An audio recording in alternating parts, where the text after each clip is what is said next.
Dès l'entrée dans la nef du Grand Palais, nous sommes happés par cette jungle colorée, abstraite et sensuelle, faite de perspectives et de cercles.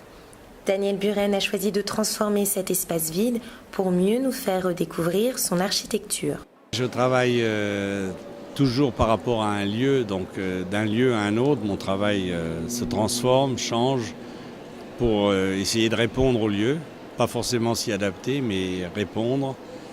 Après ça, il y a beaucoup de choses qui se passent, il faut réfléchir, il faut un peu comprendre l'histoire du lieu, qu'est-ce qui s'y est passé, comment on peut éventuellement jouer avec. Le jeu du miroir nous mène dans un voyage féerique où l'on nargue la verrière de la nef, on joue avec notre propre image, notre propre ombre, on s'y amuse, un moment merveilleux, magique et ludique pour tous les yeux des visiteurs. C'est tout de suite magique quand on arrive. Plein de jolies couleurs, un endroit immense, on a envie de grimper partout pour voir au-dessus.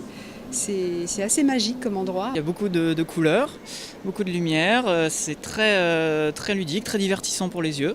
Monumenta, dont l'intensité varie au gré de la météo, convie le public à s'égarer dans une forêt de ronds bleus, orange, jaune et vert, autant de cercles de plastique comme des parasols serrés les uns contre les autres.